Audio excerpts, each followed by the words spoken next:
2-minute warning. Is this on? Is this on? This isn't on, is it?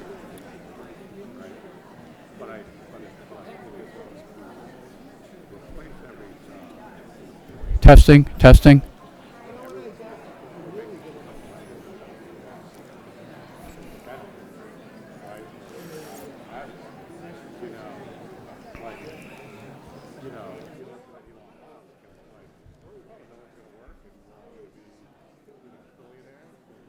Testing. Oops. It's working. 2-minute warning.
Good evening. Welcome to the special town meeting of the town of Yarmouth, November 17th, 2025. Please take your seats. Thank you very much. Let's start the meeting off right away with a very important item. Please join me in reciting our Pledge of Allegiance.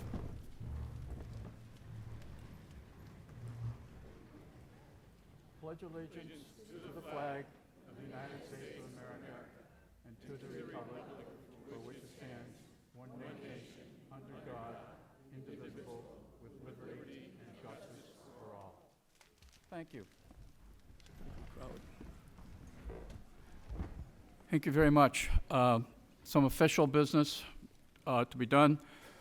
The town clerk has reported that the warrant was duly posted in accordance with state law and the town of Yarmouth bylaws. So we are official. I'd like to get started with, a call to order, select board introduction. I'd like to introduce the people on the stage. First of all, to my right, the town clerk, Mary Maslowski. To my left, we have the select board members, Joyce Flynn, Liz Argo, Dorcas McGurran, Mark Forrest, Chairwoman Tracy Post, Jay Tellerman, our council. We have Bob Rittenauer, our town administrator, and we have our brand new, welcome to the town, assistant town administrator, Amy Frigiletti.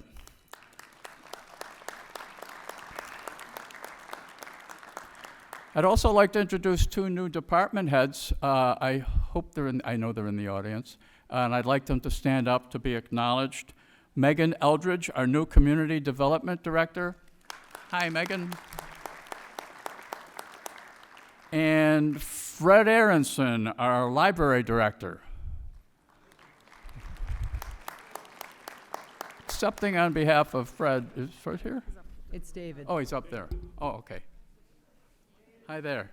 Not It's to be confused David. with Fred Armisen, the It's comedian. David.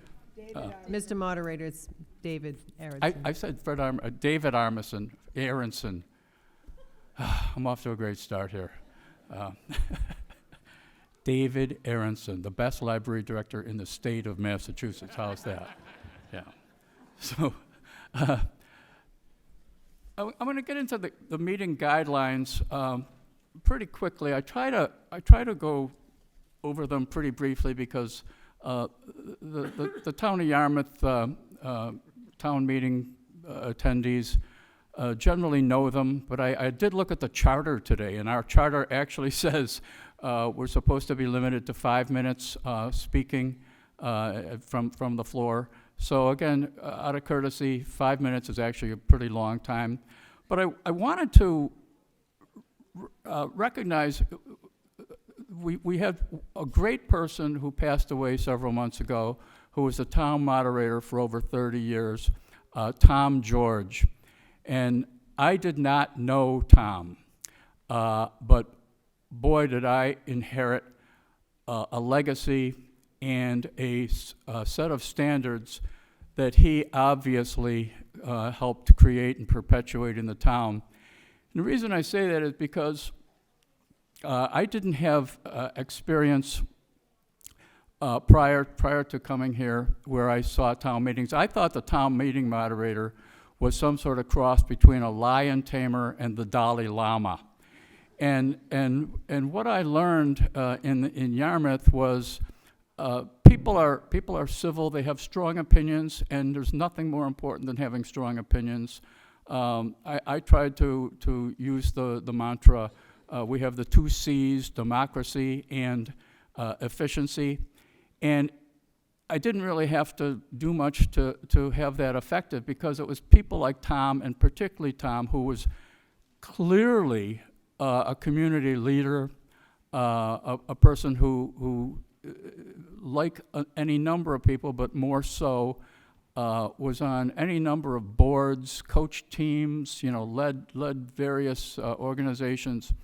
And so what I'd like to do in a very brief tribute is use the moderator forum to basically pay tribute to Tom. And I'd like to make a motion to have a moment of silent remembrance for Tom. I'll accept a second. I'm not even going to ask. All in favor? So let's take a few seconds to recognize a great leader in the town and a person who set the standard and made a job like mine a heck of a lot easier. Tom George.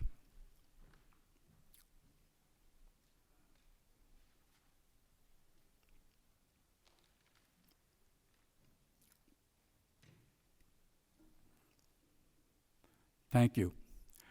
I'd also now like to introduce the Finance Committee. I did that on purpose. Richard Simon will introduce the members of his committee. Thank you very much, Mr. Moderator. On the dais with me tonight is the Finance Director for the town of Yarmouth, Jennifer Mullen. Next to her, one of our new members, Alyssa Mullen, E-N-I-N.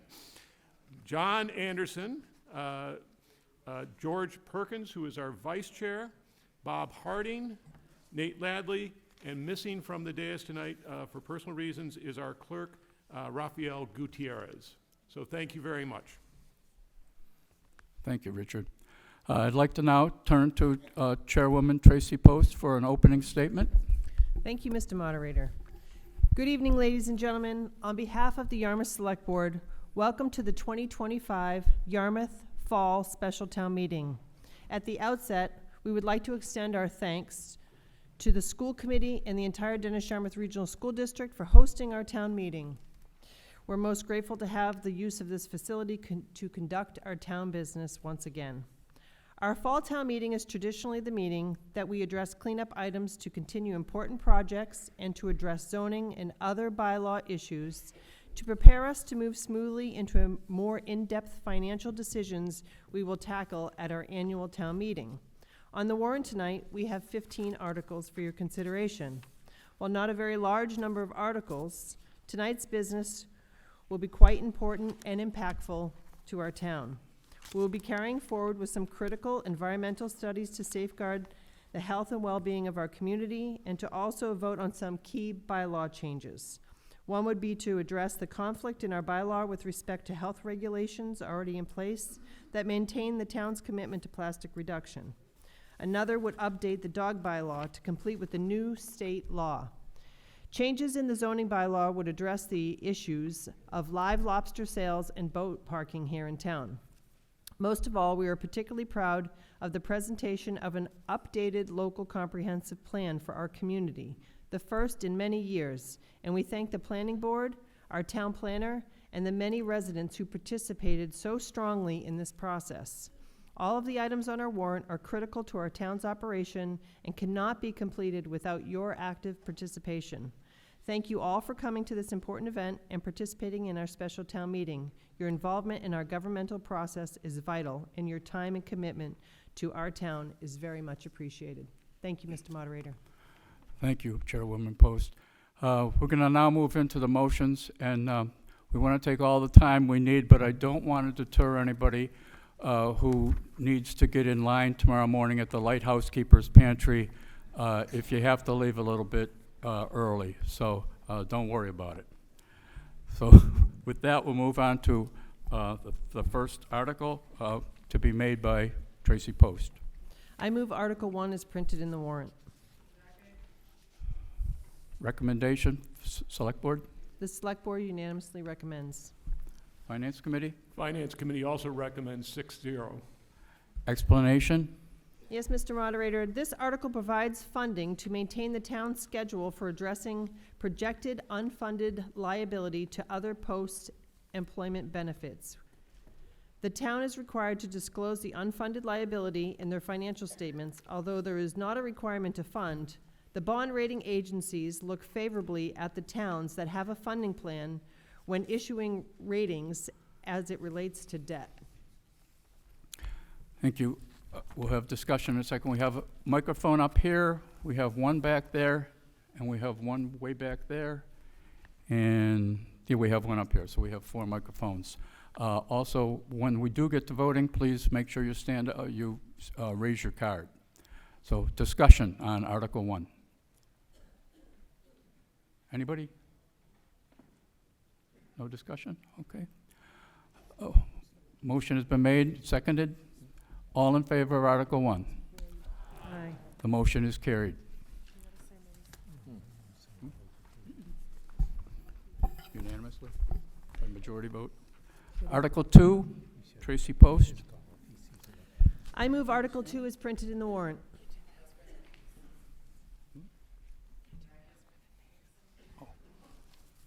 Oh, okay.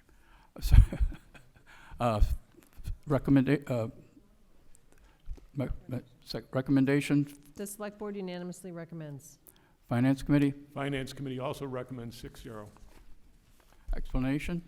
This article provides funding to initiate the process of the evaluation of PFAS contamination in local groundwater, including environmental and ecological impacts and projected contaminated groundwater flow to better protect the community from threats related to groundwater contamination emanating from point source locations included but not limited to the Barnstable Gateway Airport and the Barnstable County Fire Training Facility.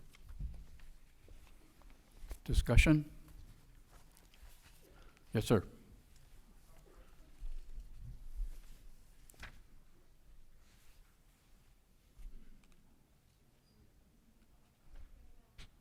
Can you hear me now? Yeah, I can hear you now, Tom.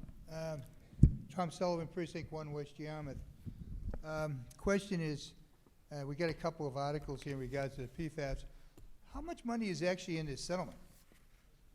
Or did we have received any monies on the settlement? Because I haven't seen anything about that. So how much money are we actually getting from the settlement, and where is it coming from? Yes, we, currently in the settlement fund, we have a little over $1 million. Okay, thank you. Thank you. Any further questions? Okay. All in favor, please raise your cards. All opposed? Motion carries. Article 3.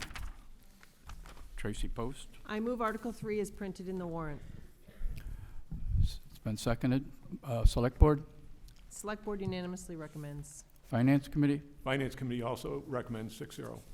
explanation. Yes, Mr. Moderator, the April 2025 town meeting approved the design and construction of a PFAS treatment at wells 10 and 11. However, due to the timing of the state revolving fund reimbursement, the Water Department has required utilization of the PFAS litigation fund to cover the gap for the PFAS treatment design until the SRF funding reimbursements become available in 2026. Comments, questions? Seeing none, hearing none. All in favor?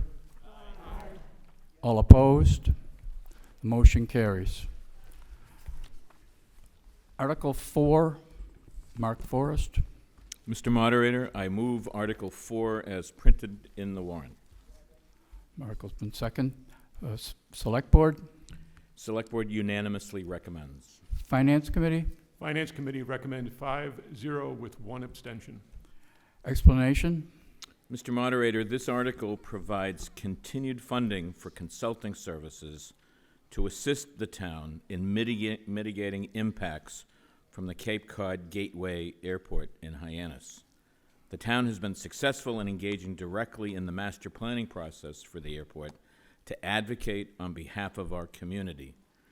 The next phase of this work will be to design and implement together with the airport and the FAA a standard instrument departure system within the next year that will be used to employ a voluntary flight path guiding most flights away from homes and businesses and greatly reducing noise impacts from the airport on our community. Questions, comments? Yep. Hi, my name's Christine Greeley, Precinct 6, and I am the Yarmouth representative to the Cape Cod Gateway Airport.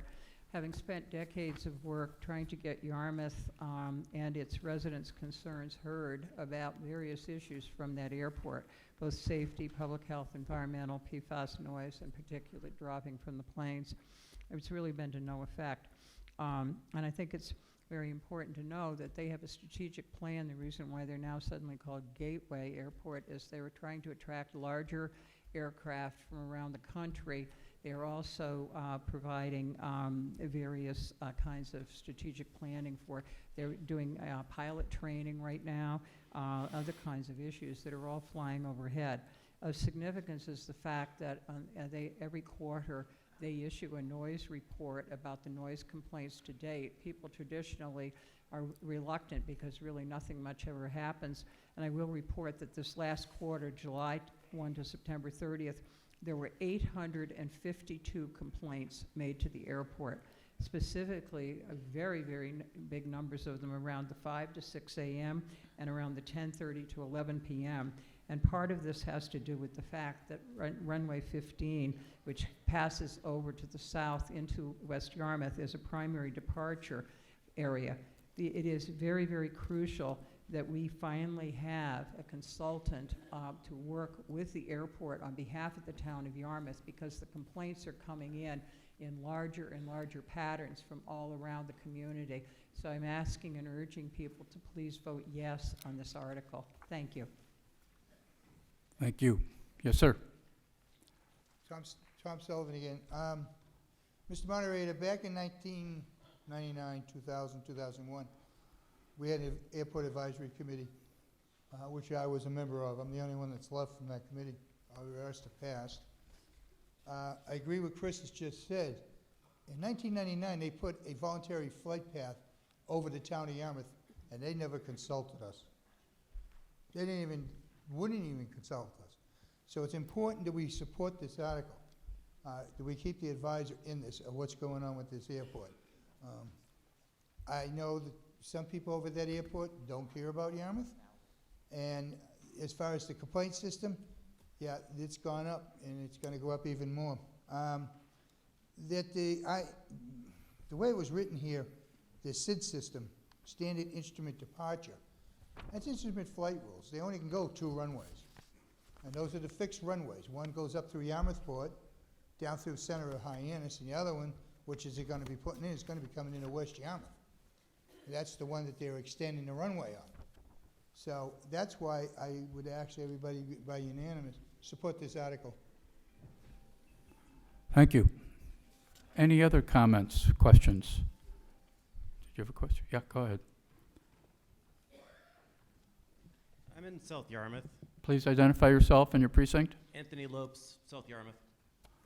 So I wake up to airplanes every single day, and if it's not being consulted, especially with medium-sized jets being flown into this airport, it's going to be an increasing problem if there's no actual thing being done when the noise complaints have no effect. The only thing louder than those planes is the high-performance cars. Okay. Comment? Okay. Thank you. Hearing or seeing no further, we'll take a vote. All in favor of Article 4, please raise your card. Aye. All opposed? The article carries. Article 5, Mark Forrest. Mr. Moderator, I move Article 5 as printed in the warrant. Seconded. Select Board, Unanimously recommends. Finance Committee, We are unanimous in not recommending this article at this time. explanation. Mr. Moderator, the town is presently leasing the Lawrence C. MacArthur Elementary School building to Bridgewater State University for a term that extends through 2031. The building is also currently occupied through a sublease to the Cape Cod Collaborative. The town seeks to conduct the structural analysis and evaluation of existing conditions and architectural feasibility study to determine the feasibility and approximate costs of repurposing this building for other possible uses, including for a library or other public use after the term of the lease expires. This information is critical for long-term decision-making in the evaluation of options to best meet the facility needs of the town. Questions, comments? Hearing none, seeing none. All in favor of Article 5? Aye. All opposed?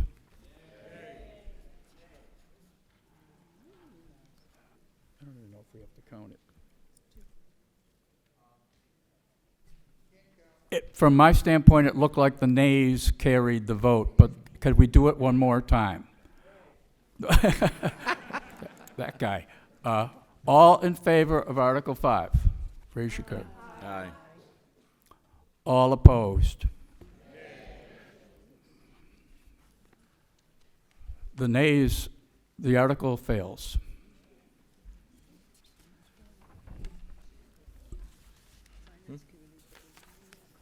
Article 6,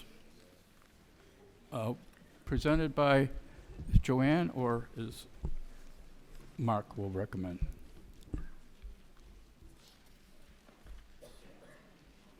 Joanne Crowley from the Planning Board will make the motion. I move Article 6 as printed in the warrant. Recommendation, Select Board? Select Board unanimously recommends this article. Finance Committee? We do not, we're not responsible for taking a vote on this item. Okay. The planning board does. Planning Board? Planning Board recommends 5-0. Okay. Explanation. This article would adopt the 2025 local comprehensive plan. You might want to get closer to the microphone, Joanne. This article, is it on now?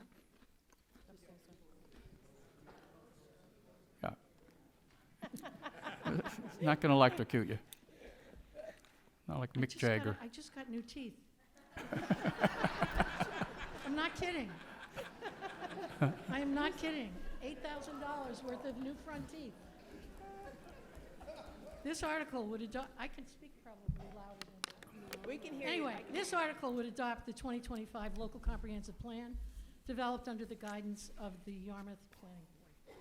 Building upon the 2021 Yarmouth Vision Plan to make Yarmouth a great place to live, work, play, and learn, the LCP is the culmination of 5 years of work and strong public involvement by many of you to develop and create a community master plan to guide decisions for our town leaders over the next 10 years.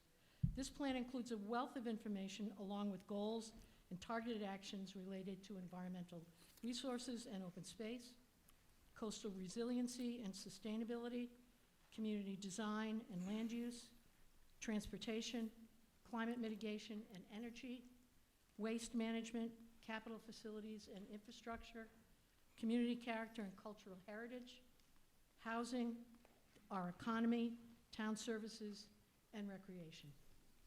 The implementation matrix is the heart of the document, summarizing in one location targeted actions to be undertaken, estimated timeframes, those responsible for implementation, and potential funding sources.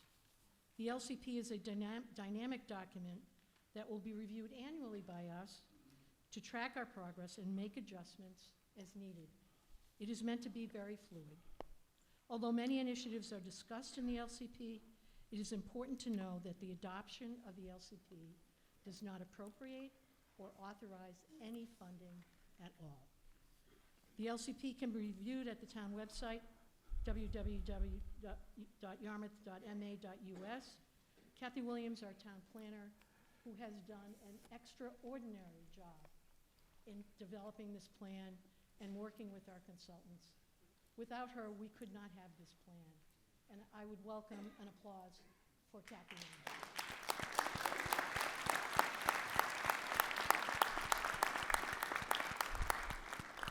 Thank you very much. It was very polite and very kind of you. Good evening. I just wanted to start my little very short speech of talking about how much I appreciate the work of the planning board, the work of all the different, I'm talking into, is this not working? Really? Okay. I also have expensive front teeth, so I don't know. I just want to thank the hard work of the planning board, the town staff, our consultant, BSC group, and then our entire community and all our different committees and boards who offered their input and their insight into this really important document. In front of it? Okay, excellent. So I'm not going to get into the weeds. I'm just going to give you kind of a high-level overview of the plan. Can you go to the next slide, Amy? Thank you so much. So what is a local comprehensive plan? It's really our long-range planning tool, and I want to emphasize that it's a tool to help guide the growth and direction of our town over the next 10 years. We had a lot of different things, various needs and interests that we had to try and balance in this document. It is our roadmap. It is not a detailed set of instructions. I just want to emphasize that.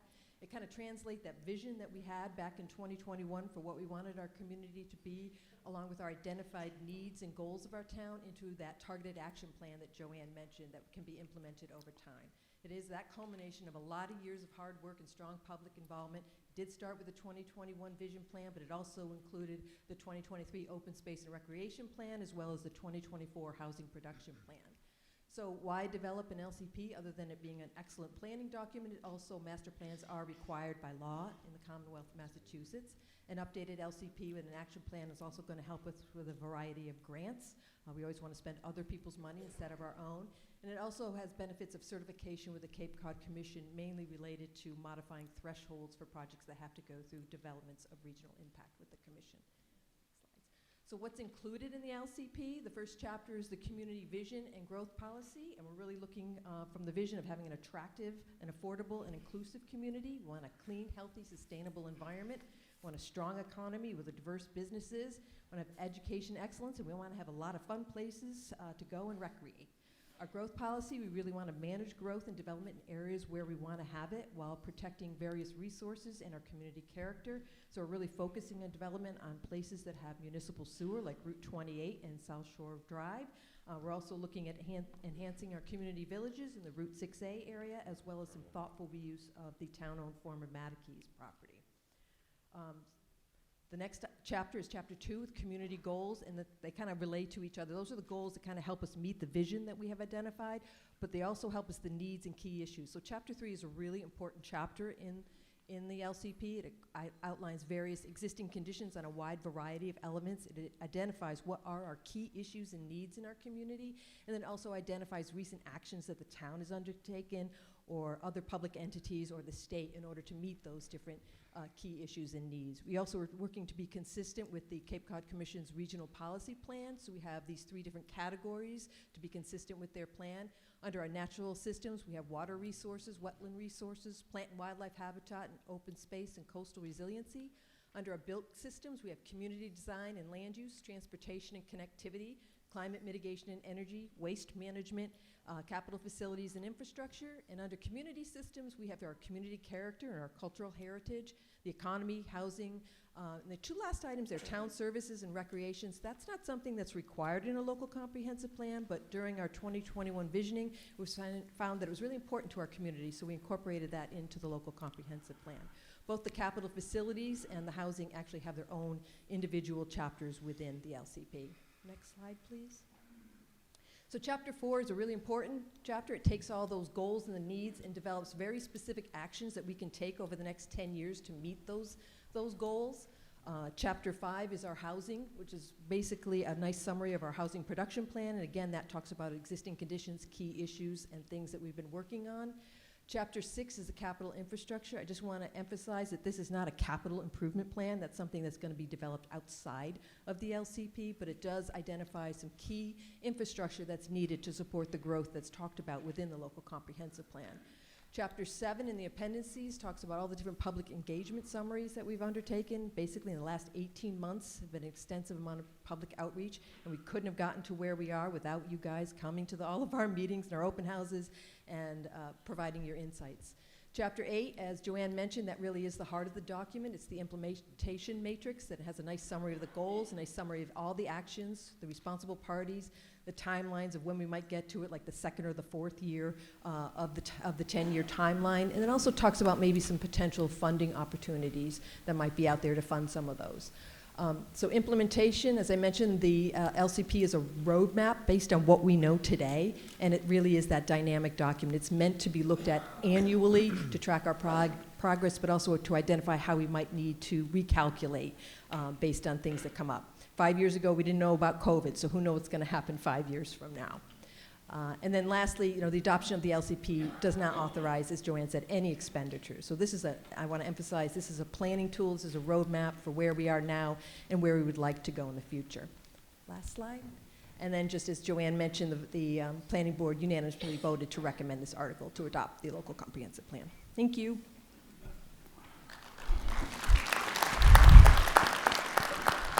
Thank you, Kathy. Questions, comments? I have one in the back, but why don't you stand up in front of the microphone next. Tom? Yes, Mr. Moderator. Thank you very much. Tom Nicanello, Precinct 3. That's the southern quadrant of our town, a very historic town.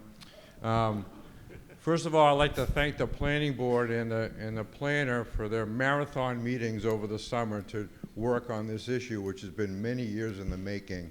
And they all did a great job. Jim Saban, thank you very much. Ken Smith, everybody else, Joanne, you did a great job. Just to be clear, I think the opening remarks on the beginning on the website of the local comprehensive plan says there's 17,400 acres in the town of Yarmouth.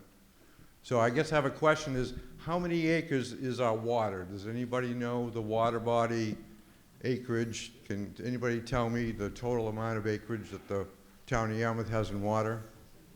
Ponds, lakes, anybody? Yeah. Okay, well, I have an answer if you don't. I don't know about the acres. I know the square miles. We're like Right. 29.4 square miles total. I think we're like 24 or 25 square miles with just land. Right. So on the website, it says the town's 27 square miles, and on your little executive summary, it says 24, but that's irrelevant. So the acreage on the lakes and the water is 2,595, which will round up to 2,600 acres. So in 2017, we were at a town meeting over in the other auditorium, which I think is a wonderful auditorium. I miss that auditorium. This kind of reminds me of a hockey rink. It's a great place, don't get me wrong, but I think it's for the youth. And so the balance, I believe in 2017, Ed Centio showed us a chart saying we owed 37% of ourselves. Town of Yarmouth owns 37% of itself. And then we had an acquisition on Higgins Crow Road for 10 house lots from the Archdiocese, which probably brought it to 40%. So of 17,400 total acres, 40%, that's 6,400 acres. If you add the 2,600 acres, that's 9,000 acres, only a balance of 8,400. How does the LCP work when we have more people in town and less habitable space? Thank you.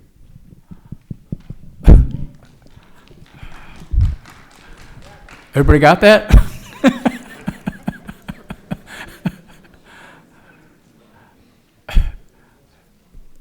Yes, sir. Anthony Loeb, South Yarmouth. What specific steps are taken by this plan to address climate change?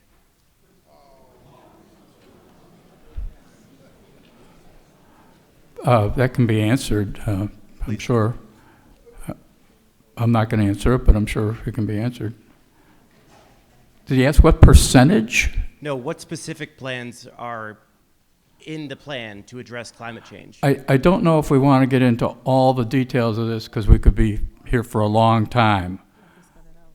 General question then, is the intent What? to Okay, go ahead. increase reliance on renewable resources versus burning fossil fuels? Is that part of the plan? Thank you. Yeah. Does anybody in this room think that there is currently enough housing on the Cape? That's not part of this. Housing is part of the plan, right? It is? Okay, so housing The is part of the question, plan. though, was not, okay. So given that housing is part of this plan and that improving the amount of housing is part of this plan, does anybody in this room believe that there is currently enough housing on the Cape?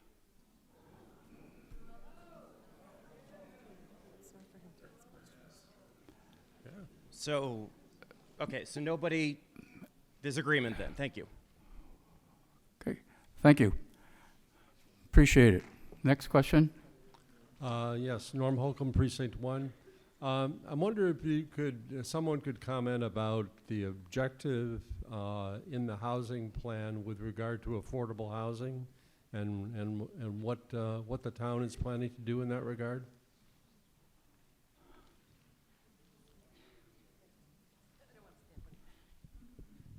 The local comprehensive plan just basically summarized the housing production plan, which has a very detailed plan to try and develop 62 affordable units annually.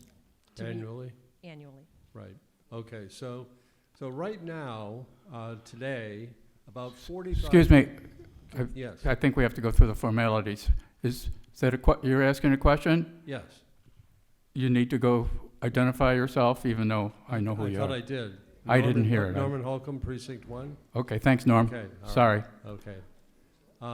So right now, about 45% of our residents are under 80% of the median household income of the state.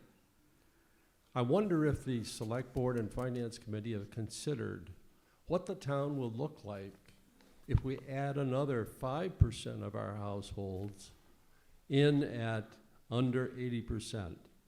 So that's going to mean 50% of our town residents and households are now under 80% of the median income of the state. Is that really what we want to do?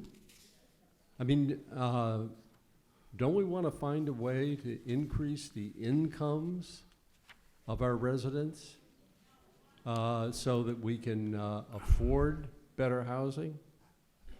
I'm going to respond to that. I don't want. Sure. I'm going to respond to that by saying those are questions that this body will vote on whether they support the overall comprehensive plan. Because if we get into every component of it, it's going to change the intention of the article. So they're all great questions, but this is a comprehensive plan that's been presented, and when you say don't we wonder, we all wonder about a lot of things. Okay. I have one other question with regard to about half of our budget in the town is devoted to education, as it should appropriately be.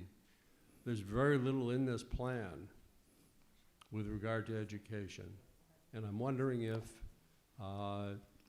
the process included working with the district to develop an educational vision for the future. Okay, I think that can be answered with a yes or no. So Kathy, can we just, did we meet with the schools? Yes, we had a whole meeting with with Dr. Mark Smith. Read the document. There's a lot of information in here. It talks about working with the district with regard to their strategic plan, working with them earlier on their budget. There's a lot of great information in this document, and some of the questions sound like maybe you haven't thoroughly read it. Thank you. And again, not to diminish the importance of all the components, but the article is a comprehensive plan with a lot of details well within it that are not the purview of going into every single one of them at this meeting. So you've already had one opportunity in this session. So are there any? Okay, I'm sorry. Yes, sir. My name is Jerry O'Connell. I live in Yarmouth Port. The thing that scares me about this are the words growth, and I'm afraid that Yarmouth will become a Boston suburb. We're kind of headed that way. But also, there's a lot of character, there's a lot of charm in some of the local buildings, which I don't want to lose. I don't want a plan to come in and think that everything has to be new. I know you guys have worked hard on this, and thank you all for your hard work. I've attended the meetings. Believe me, they have worked very hard on this. If you read the documents, if you attend the meetings, you'll know just what this entails. But my point is, I don't want to see Yarmouth slip away to become another Cambridge or another Needham or another place around Boston. And I don't want ugly buildings built on Route 28. Thank you. Okay. Much appreciated. In the back? Jim Sabin, Yarmouth Port. I want to remind everybody that this is a roadmap, and we all live in Yarmouth, so we're familiar with this word detours. So along the way that we've written all these different chapters, if you have a concern about one of the particular chapters, you're going to have an opportunity to go home and read them when you have a boring night with 10 feet of snow. And if there's concerns, then you still have the ability to go back and meet with different boards and committees within the town to address those concerns. There's nothing in this that makes us do anything. It's simply a roadmap. And like I said, we're all used to detours in the town of Yarmouth. Mr. Chairman, I'd ask that we move the question. Okay, we're ready. All in favor of the article, please raise your cards. All opposed? The article carries. Thank you very much. Article 7, Liz Argo. I move Article 7 as printed in the warrant. Point of order, Mr. Moderator. Yes, sir. I believe there was a motion to move the question. That's what we got to vote on first. If we move the question, then we go to the next article. No. I don't think we took the vote on the article itself. It wasn't seconded. We need a second, and then we have to vote on it. Do we? Okay, hold on a minute. Parliamentary procedures. Point of order on that? Isn't it true that, oh, Jay's doing it, okay.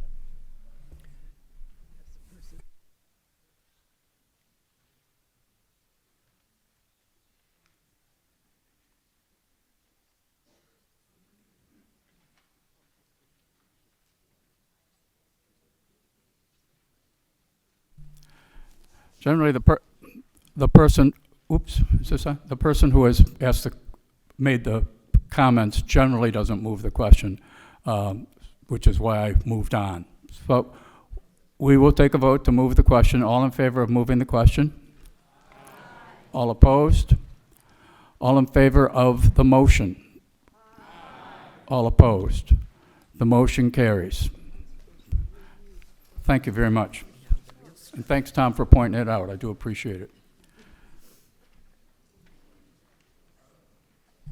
Did we already go over? Liz? All right, Article 7. I move Article 7 as printed in the warrant. It's been seconded. Recommendation? The Select Board recommends unanimously.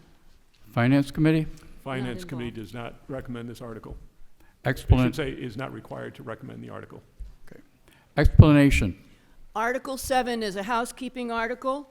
Following the passage of the plastic reduction bylaw, it became apparent that an immediate ban on all plastic products for carryout food was a hardship on the Board of Health, and in many cases, impossible to implement. On November 12, 2024, the Select Board voted to approve and authorize the development of a plastic reduction task force, which included 2 Select Board members, the Chamber, members from restaurants and grocery stores, the Board of Health, and concerned residents. We met 20 times starting in July and studied alternative ways of banning plastics used for food service. We worked with other towns and communities on how to ban plastics for food services. After the detailed study of the issue, the task force presented its recommendation to the Board of Health and the Select Board to adopt Board of Health regulations to implement plastic reduction similar to actions taken in other communities. This will enable the ban on plastics to be implemented in an orderly fashion which achieves the goals of the original bylaw. Please vote yes on this housekeeping article. Questions, comments?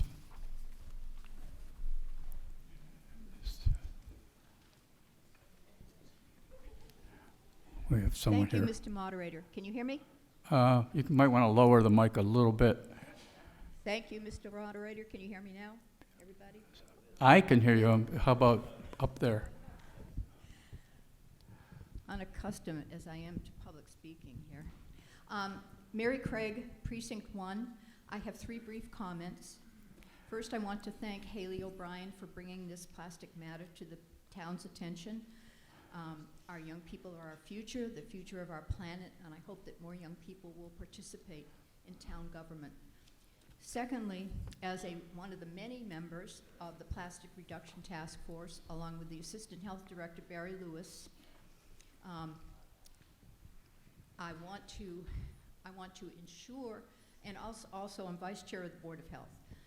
The Board of Health unanimously voted for the regulation with strong support, and I want to assure the public that as the food service industry moves away from petrochemical products and makes affordable, safe for the public and safe for the environment products, our regulation will move along with it. It will evolve, it will be moving, and we will be requiring those products. Lastly, I want to say I'm proud to live in Yarmouth with a community, in a community that values our environment, that is willing to take steps to improve it and to protect it. I just looked at the comprehensive plan and it's wow.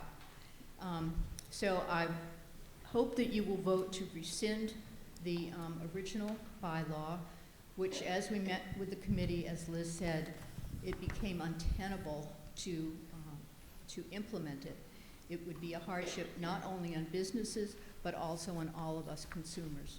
So we are looking forward to implementing it in a reasonable and feasible manner toward the end goal of reducing all food plastic in our community. Thank you. Thank you. Any other comments, questions? Hearing none, seeing none. All in favor of the article? Aye. All opposed? The article carries. The motion carries. There was a couple opposed. Thank you. Article 8, Liz Zargo. I move Article 8 as printed in the warrant. Recommendation? Select Board unanimously recommends. Finance Committee? You don't have a... Not required to recommend. Not required. Explanation? This article updates the town bylaw relative to the conduct of town meetings to reflect the most recent edition of the Town Meeting Time Guidebook. Any questions, comments? This book is available at all your independent bookstores for $75. I'll sell you this one for $40. So, all in favor? All opposed? The meeting carries. I should, by the way, say it was mostly written by our counsel, Jay Tellerman, so I don't mean to diminish the quality of what's a very, very important tool. Article 9. I move Article 9 as printed in the warrant. Seconded. Recommendation? Select Board unanimously recommends. Finance Committee also recommends 6-0. Explanation. The Golf Department capital expenses are related to maintenance obligations, which will provide better safety, prevent the need for more costly projects in the future, and allow for safer and more effective on-site equipment service. The total for these improvements is $300,000, which will result from retained earnings through the Golf Enterprise account. Therefore, property tax dollars are not necessary for these investments. The retained earnings account for golf currently has $3,280,521 as of October 20th, 2025. Any questions, comments? Hearing none, seeing none. All in favor? Aye. All opposed? The motion carries. Article, there was a couple opposition. Make note up there. Article 10. Dorcas McGurran. I move Article 10 as printed in the warrant, Mr. Moderator. Seconded. Recommendation, Select Board?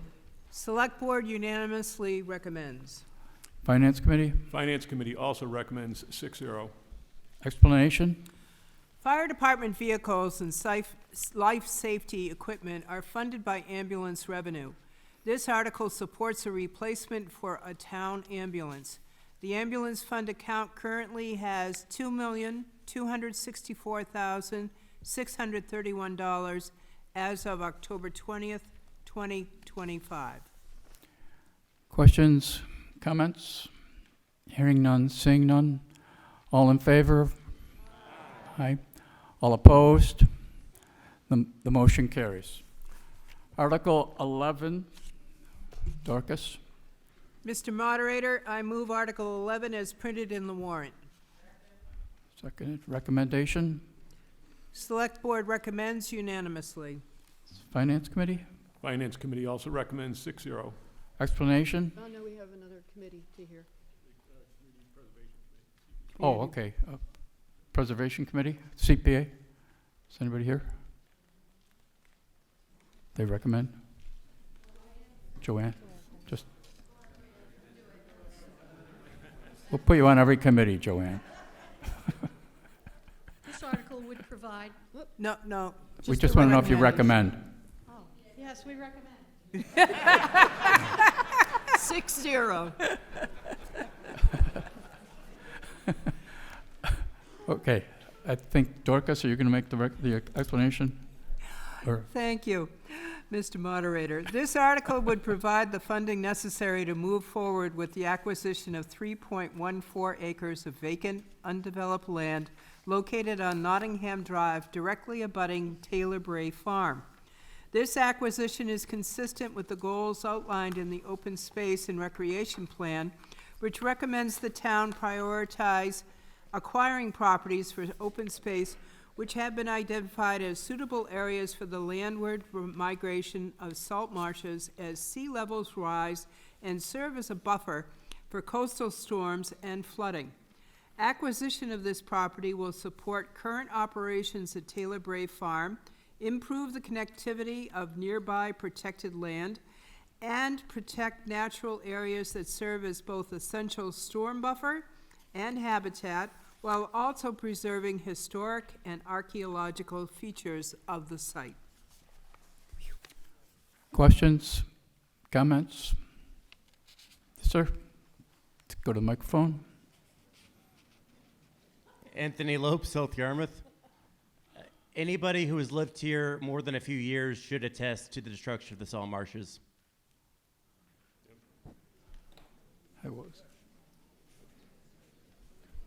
I didn't hear the exact question. It was a comment. Okay.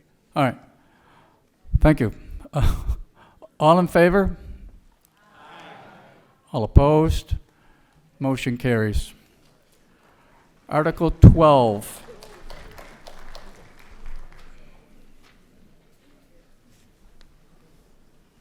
Article 12, Dorcas. Thank you, Mr. Moderator. I move Article 12 as printed in the warrant with the following amendments. In Section 79-3.1, to add the following sentence to the last paragraph, any dog exempted from this vaccination requirement shall not be required to wear a rabies tag as otherwise required by this bylaw. In Section 79-8.1, in the first sentence to strike the word 3 and insert the word 4 in its place. To add the following clause to the end of the second sentence, unless otherwise exempted by Section 79-3.1. And further, to change any references to selectmen to select board. Okay. We got the recommendations, right?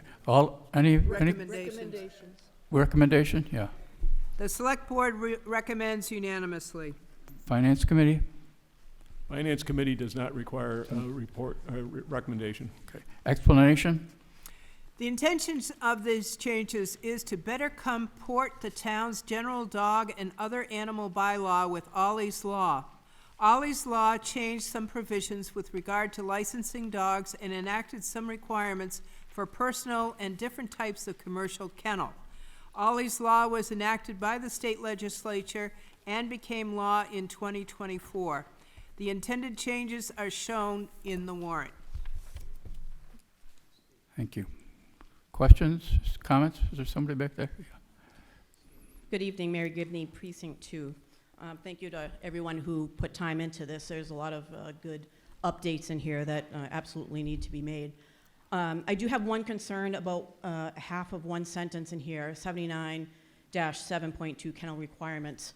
And I don't know, I'm not aware of the state law on this and how it applies or if it does affect this one particular line, which says, and this is regard to the kennel requirements, the licensee shall keep record of individual dog licenses for all dogs in its care, and all dogs over 6 months of age must wear a rabies tag at all times while under the licensee care, unless during certified bathing or grooming activities where a collar cannot be worn.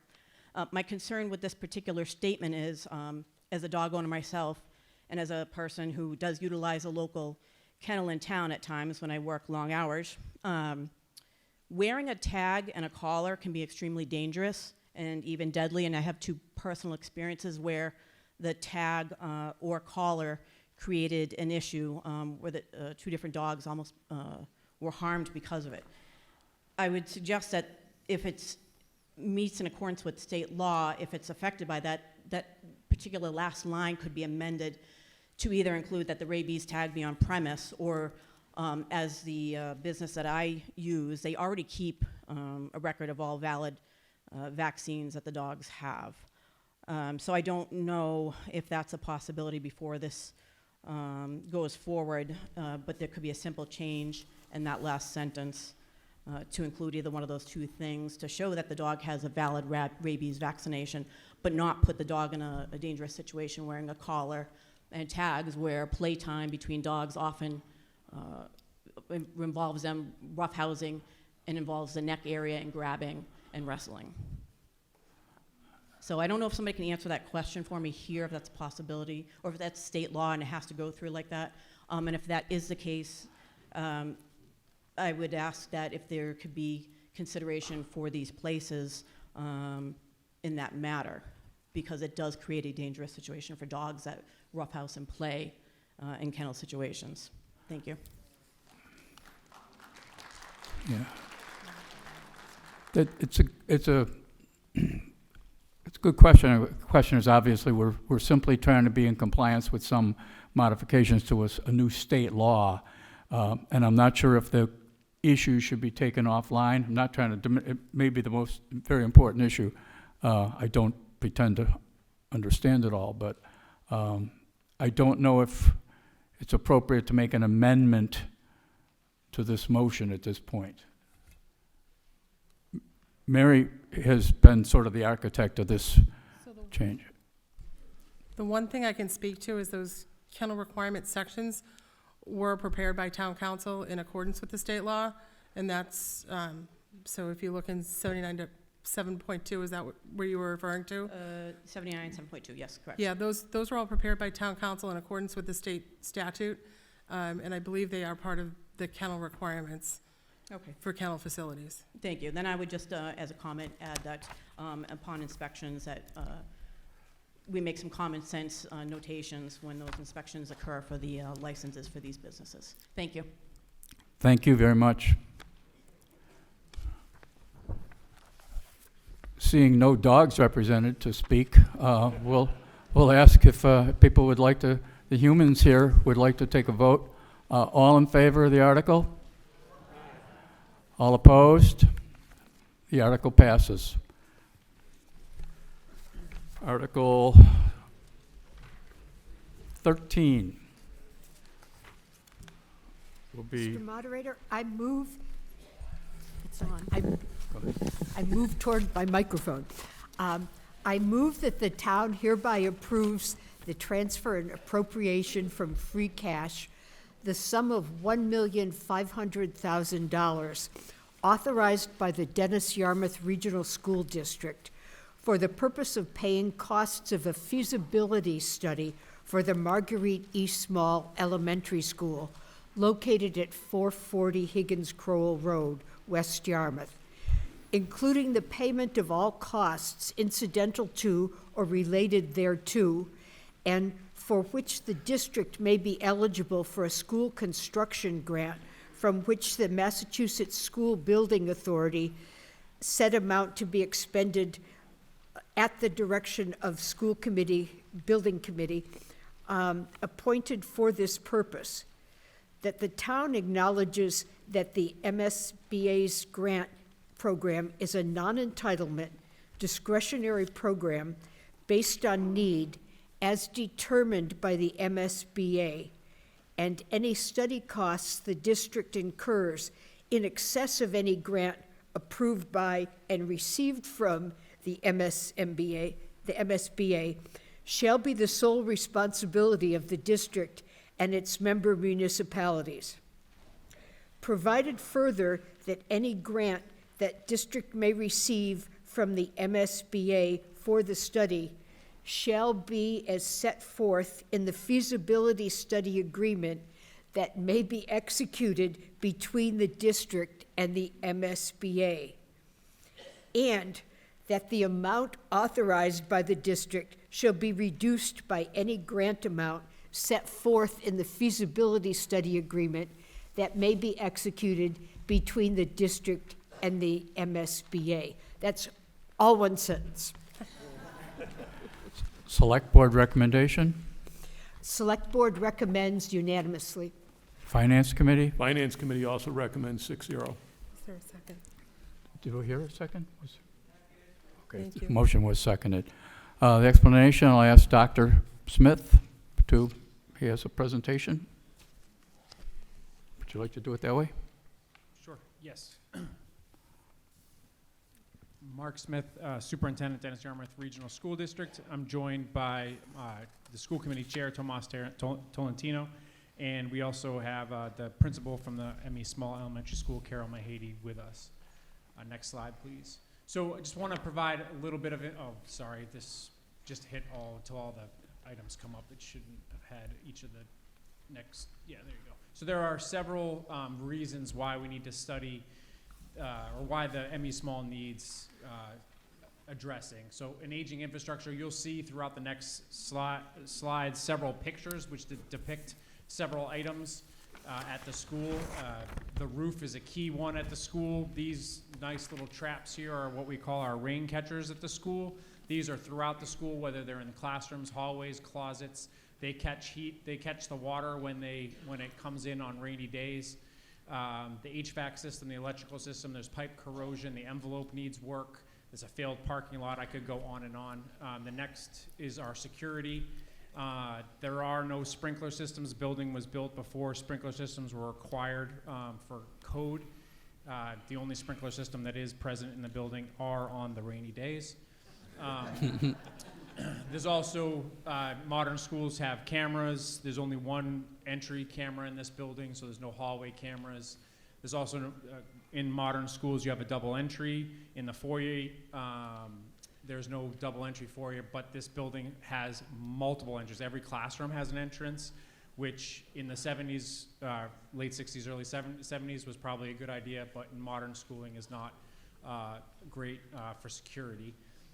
It's also not an accessible building, ADA fully accessible building. The best example I can provide of this is the music classroom is in the bottom floor. And in order for a student in a wheelchair to get to that classroom, they have to exit the first floor outside to access the ramp and then enter the ramp in the building. On a nice, beautiful, sunny day, that's great. On a day like today where it was really cold and windy, on a rainy day, on a snowy day, that's still the only way to get to music. And then it was a classroom that was designed in the 70s or late 60s, early 70s. Open classrooms were all the rage then. They also went right out of the rage at the same exact time. And there are thin partition walls that separate every classroom.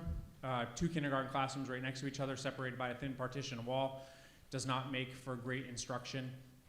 In addition, I actually was at a conference this past week, and I was reminded that we just celebrated 50 years of IDEA, which is the law that provides for special education services and requires public schools to provide essentially services to all children. So 50 years ago, prior to when this school was built, there are students who come to public school that we were not required to educate. And they're all in public school now. Students with a high level of need. And this school was not built to meet any of those students' needs.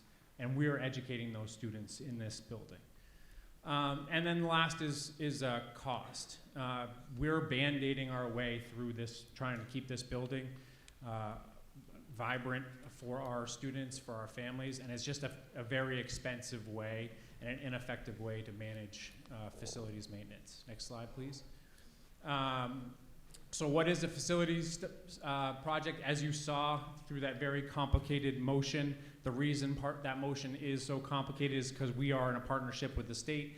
We've been invited into the MSBA, the Mass School Building Authority process, and that has 4 parts to it. We're currently in what's called our eligibility process, and the next step would be the feasibility study process, which would include identifying and evaluating solutions, determining the most cost-effective option for both the taxpayers and for the state, because the state is a cost partner in this, ensuring educational appropriateness for the students, and then developing the primary plan. Next slide, please.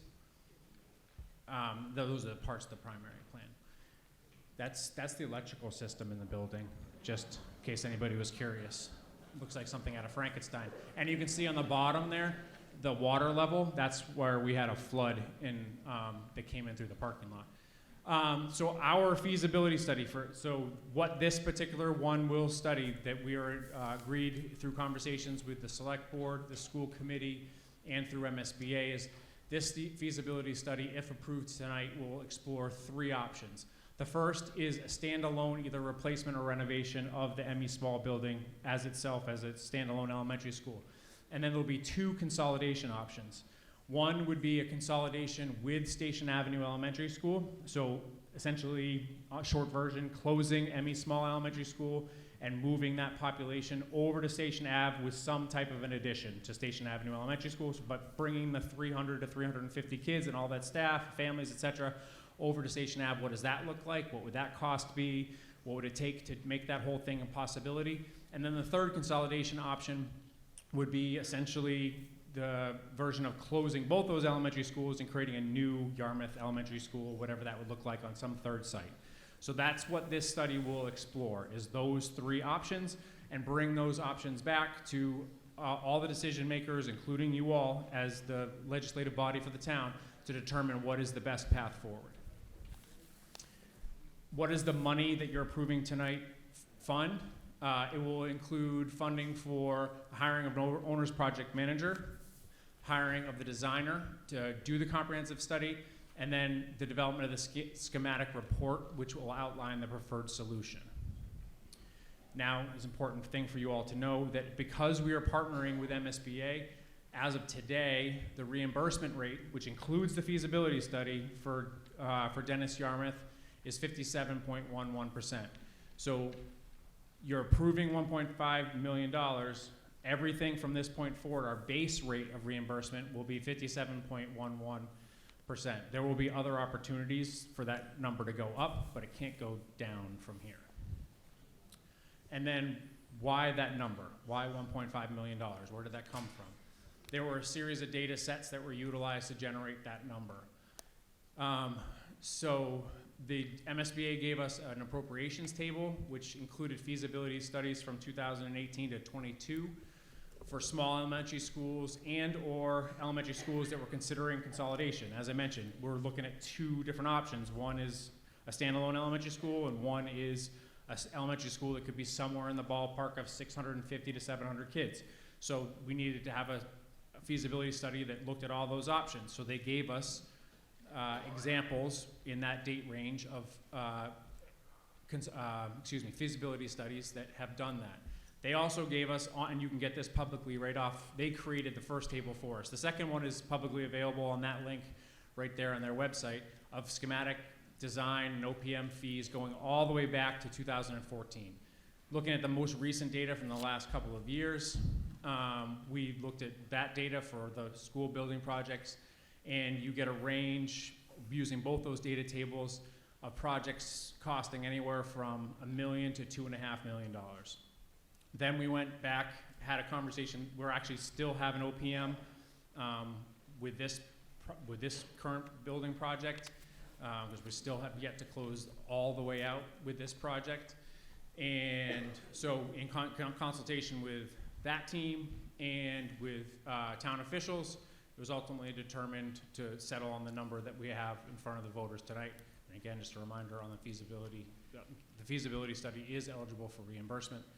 And then if you want to stay up to date, if you know how to use the QR code scanner on your phone, we post all of the school building information, including everything that we've done so far, including all those data tables that I mentioned, including all of our enrollment reports. Everything we've had to submit so far for MSBA is available on our webpage there, plus everything we will do going forward. It's a great way for you to stay up to date. And through the moderator, I'm happy to answer any questions. Thank you very much. Any, I'm sure there's questions, comments in the back there? Kelly Abrecht, Precinct 5. Just curious if this is just a guesstimate based on projects from other districts or regions. If the 1.5 is cleared and let's say the planning is significantly less based on the fact that it's so evident that something needs to be done, so the planning isn't going to be as detailed, will the, let's say it costs $1 million, will that $500,000 go towards what that solution is going to be, like towards the implementation of the solution? So it would, the way the posting would go, or the way the bidding will go out, it would be like not to exceed, and the funding we would work with the town to determine what the town wants to do, because ultimately this is going to be the taxpayers' project. So DY will not hold on to the extra funds. So it wouldn't go to, so if in your example, DY is not going to hold on to the extra $500,000. It'll go back to the town of Yarmouth and the taxpayers will ultimately decide, do they want to, if the project, I don't count any chickens before they're hatched. So if the town, because then we would ultimately have to come back with the feasibility study will come back with a preferred solution, which I'm not going to project what that would be.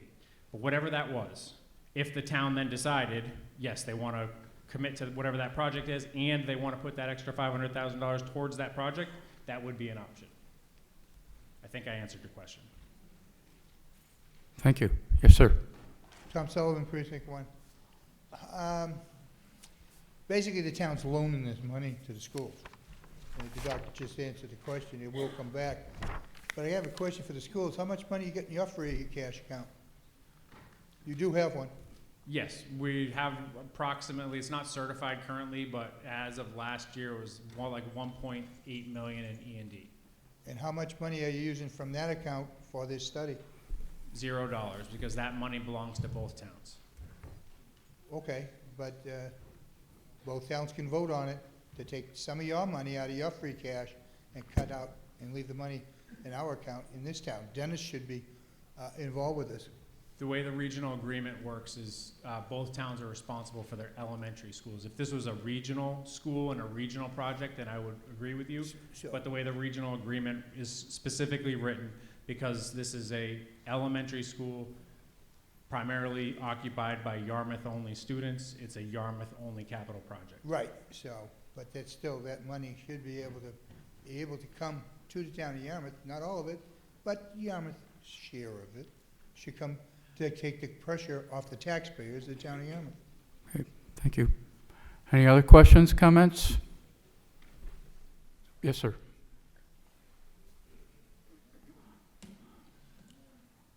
I'm Richard Neitz from South Yarmouth.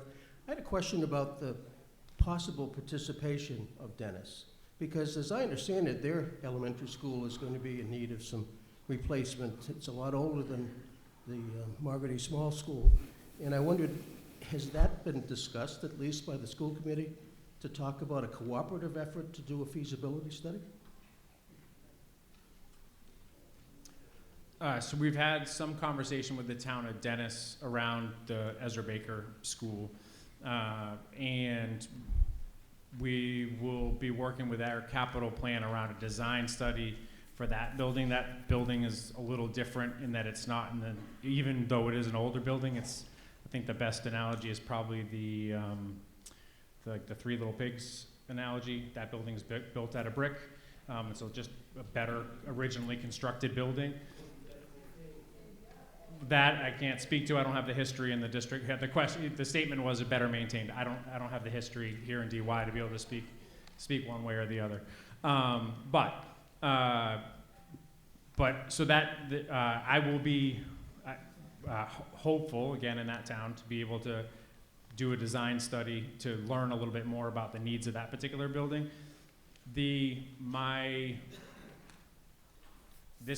Haven't had these conversations with either town. This is one person's opinion.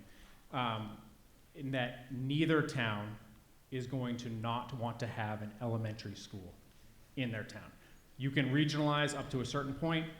The point of no return is to tell one town that you're not going to have an elementary school in their town.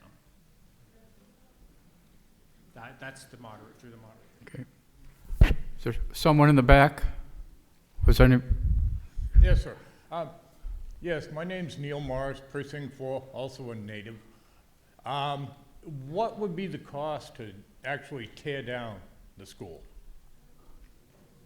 Because all this town seems to do is keep throwing money at schools and schools. And, you know, I'm fully support education in this town. But at some point, you gotta stop bleeding the town and the taxpayers for putting money out like this when you can just level that building and be done with it. Start fresh. And you don't need something spectacular like this. This is phenomenal what you've done in here, but the cost, you could have dropped this ceiling 10 feet and saved all that little bit of money in here. That's someone yearly pay. Anyways, or 2 or 3 people. So where is the cost balance on this for a reasonable sized school? Because it's not like the population in town where the children is increasing, it's decreasing because people can't afford to live here in town. I just wanted to put that out there.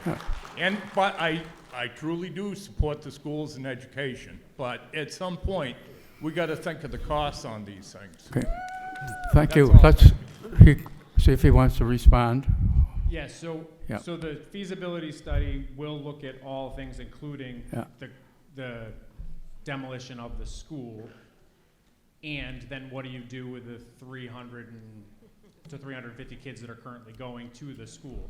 That's where it's either you replace that school with another school, or do you consolidate. That's, again, the three options are consolidating those kids into the other schools, but they won't currently fit into the other schools.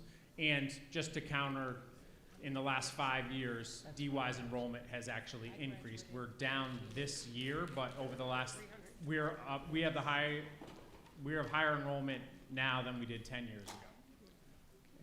Okay. Christine Greeley, Precinct 6. That was going to be my questions, actually, was what are the enrollments at both Emmy Small and at Simpkins? And also, what kinds of projections are there? Because there are conversations really about declining school population. So what are the stories on both the current and the projections? Yeah, like if you want to really get super into the projections, MSBA does enrollment projections. They are on that. If you go on this, follow this link, they did one projection for both towns, then they did a Yarmouth only projection. They're both on that website, which is on that QR code there. And it shows long-term a slight decrease in the enrollment over a 20-year span, which takes essentially, if you go back 20 years, DY has lost enrollment over 20 years and projects a 20-year, but they have sized the schools based upon that slight decrease in enrollment for the next 20 years in what because they have to then determine what did they think the size of the schools potentially will be, because they're planning from budgeting on how much they're going to have to from the state reimburse and what that cost is going to be from the state funding. Hi, Amy Downey. Hold on one second. I'm going to acknowledge her back here, but these are all very good questions, but just remember this is a feasibility study, funding for a feasibility study, so I want to make sure we have a number of people lined up, that the questions are geared towards the article. Okay. Yes. Ma'am? Randy Moore. I live in Yarmouthport. I did want to ask for clarification. You are voting to spend money to figure out what to do next. Correct. Okay, so there's no like actual physical plan in place, because I'm sorry, but those pictures of those students being able to go to that school is unbelievable. I would never send my child to that school at all. I survived a fire, and seeing that electrical like that, unacceptable whatsoever. So everyone just please keep that in mind. I would never send my children to that school in that condition. Okay. Now, your turn now. Hi, Amy Downey, South Yarmouth. I grew up here. Largest graduating class from DY High School, yay, 321. And Go Dolphins. We had one elementary in Dennis, one middle in Dennis, regional with split sessions in Yarmouth, if anyone remembers that. And we didn't spend this kind of money. When I went into middle school, Mattakese was being built. Now it's sinking. Dennis has the old Dennis High School is their elementary school. How old is that? Early 1900s? It was built in Easy. 1931. Easy. 1931. So why are we putting $1.5 million to see what we have to do to go forward when we have the 4th highest tax rate on Cape Cod? And I can tell you, Sandwich is first, Bourne is second, Eastham is third, and Yarmouth is 4th. And we are going crazy with spending on schools. And I'm sorry, my daughter went to private school. No one helped with that, but I still believe in paying for the schools. But we're out of control. You need to realize, if you need to move kids, move them to this nice, big, beautiful school. What's so hard about that? Okay. Thank you very much. You have your I do not believe $1.5 million should be spent on a project, whether we should do an addition, move people, or repair. Your voice has been heard, and we'll have a vote in a few minutes. Yes, sir. Yes, my name is Jerry O'Connell, Yarmouthport. Yep. Emmy Small School, class of 74. I didn't see that ripping the school down in the current location and building a new school in that vicinity. I didn't see that as an option, but I really liked what they did down at Cape Tech. Almost seamlessly, they built a school next door, and the next year, the kids just went right over to the other school. Is that possible to do? Just to clarify, of the three options, one is reno/rebuild of ME Small. Option 2 is a consolidation onto the current Station Avenue Elementary School, which would take the population of kids that go to ME Small now, well, 5 years from now, and move them over to Station Ave. But that would require some type of an addition and remodel. So we study the cost. What is that cost? Because I know simply you think, oh, we'll just add on. That's cheaper. Maybe, but that building's 30 years old. And then what is the consolidation cost if you were to close both schools? And it'll study too, what does Station Avenue need? Because that building has its own needs. So it's gonna study what's the cost of that, the long-term cost of that, versus building a brand new school, so that everybody knows, both short and long-term, what are the costs. Because the kids are still gonna keep coming. In the back there? Yes, my name's Nathan Bach, District 3. My kids went to DY. They're out of school now. My granddaughter actually goes to a different school system because this one's so terrible. But being here in this town for as long as I have been, I've watched us shut down school after school after school. My kids, my oldest was going to John Simpkins when that got shut down. My kids attended Lawrence MacArthur. That got shut down. And we're looking to either rebuild ME Small if that one's not working. You know, we just had a question about what are we going to do with Lawrence MacArthur. There's nothing wrong with that building, but yet we shut it down. So we have a school, we have a facility. You know, why are we looking to spend another 1.5? We already have the solution in town. Okay, thank you. Yes, sir. Was there somebody back there? Yes, thank you. My name is Joe Tierney. I'm Precinct 7. While I was on the school committee for 9 years, I was the chairman of the building committee for this school. We started this project in 2016, which was almost 10 years ago. To answer some of the questions, you know, this is a feasibility study that we're looking at. We're looking at maybe building another school, you know, building a school next to it. There's plenty of land there to do that. There's many different options to do. One of the things we did when we designed this school was to ensure that the possibility of adding on to the Station Avenue School, which is almost 30 years old, believe it or not, could happen. After doing that and looking at the traffic pattern, I don't know if that's a great idea, but this is a feasibility study. Someone mentioned the fact that why can't we just move them all over here? Well, we can't, because Mr. Bavino's here, and I think Dr. Smith can attest, this school is full. This school is full. And there are a lot of students, and the increase in enrollment has been going up and up, not going down and down.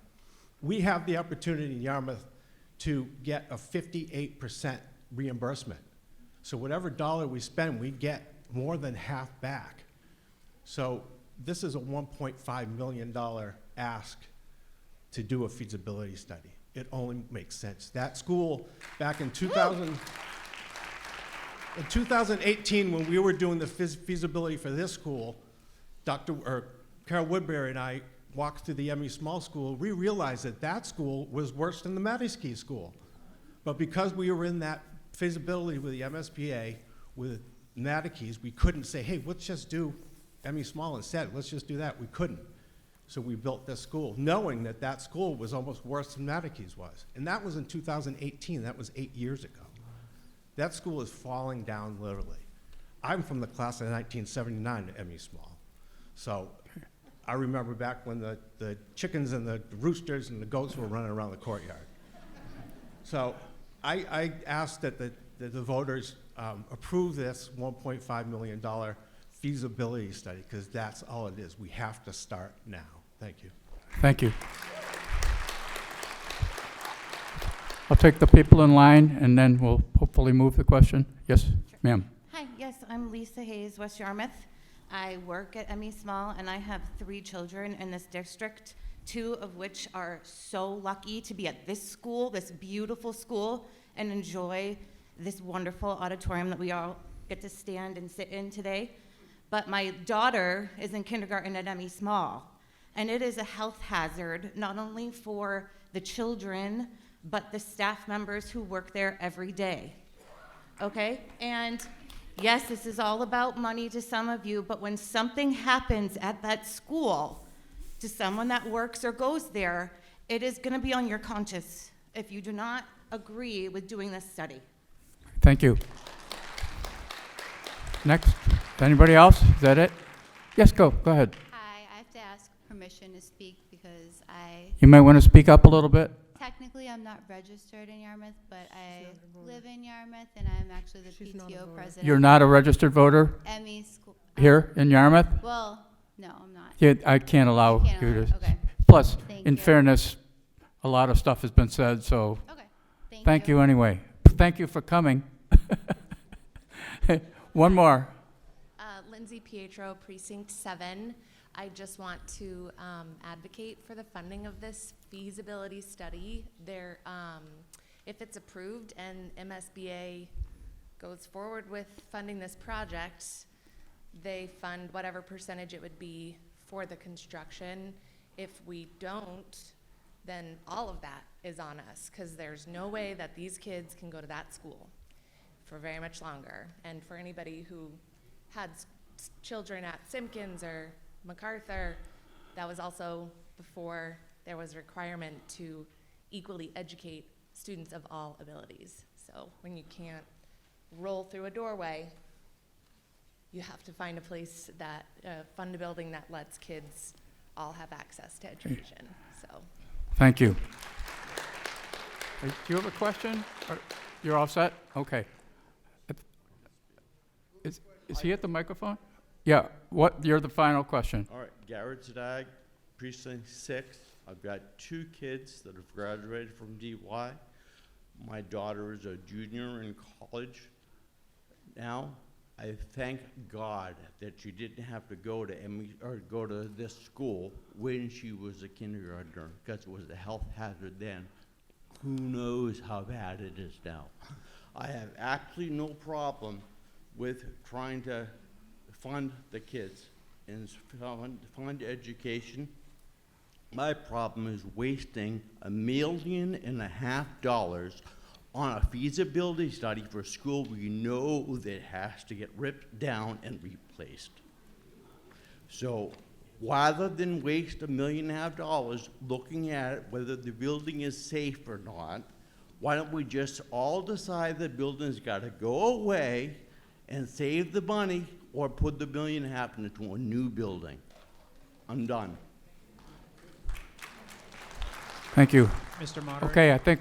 Mr. Moderator? Yes. So just so that everybody knows, that if the town does not approve the feasibility study, it is a mandatory part of the MSBA process. So if you do not participate in the feasibility study process, the state will not support the process. In the previous slide, the state wants to ensure that you are picking the best option, the most affordable option, the best option for kids at the educational program. It's going to study a whole bunch of things other than should you just tear that building down or not. And they want to make sure that you have done a comprehensive study and picking the best option moving forward for the building project. And if you do not take this step, you're out. And so therefore, all of that 57, almost 58 or 57% reimbursement also goes away. Just want to make sure everybody understands what it is being voted, Okay. you know, what is included with the feasibility study. Thank you. Article 13, all in favor of Article 13, please raise your cards. Aye. All opposed? Some opposed, but the article carries. Thank you.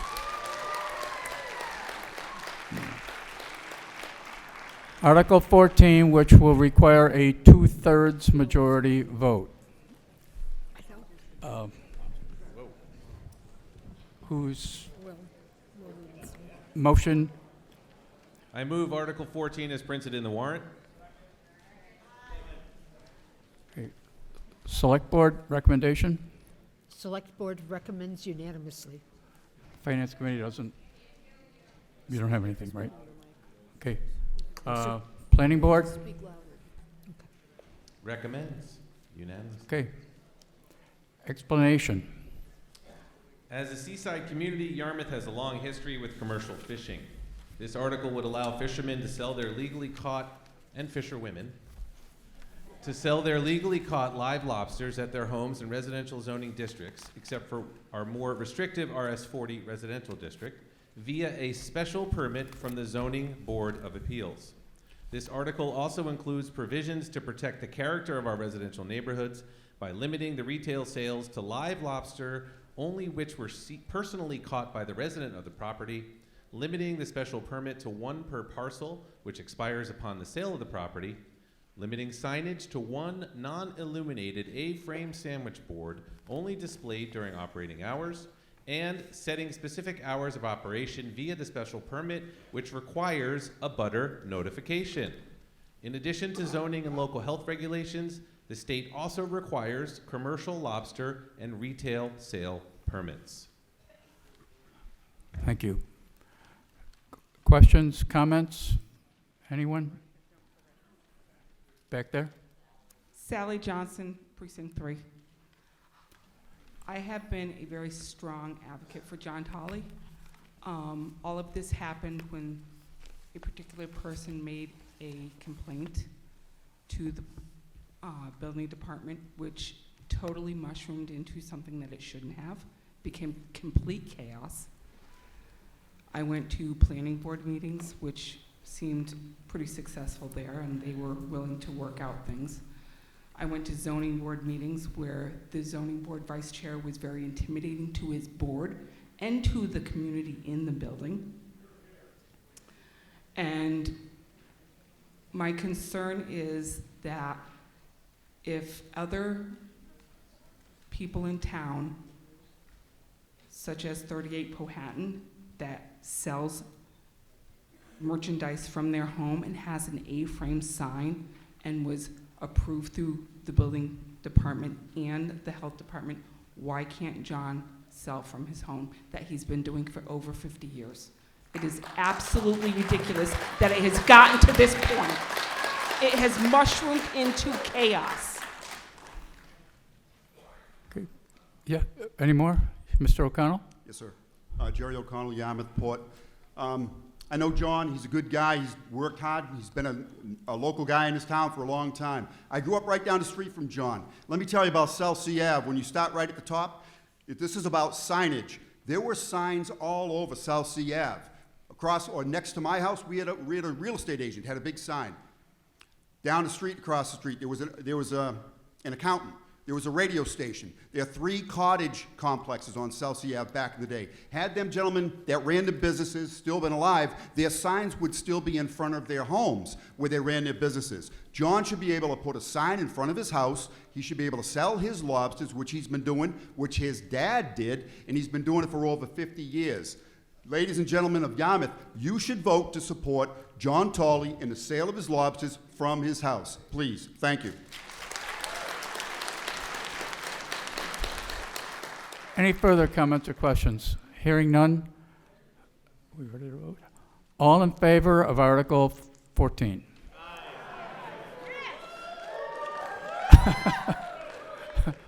All opposed? Okay, the motion carries by a 2/3 majority.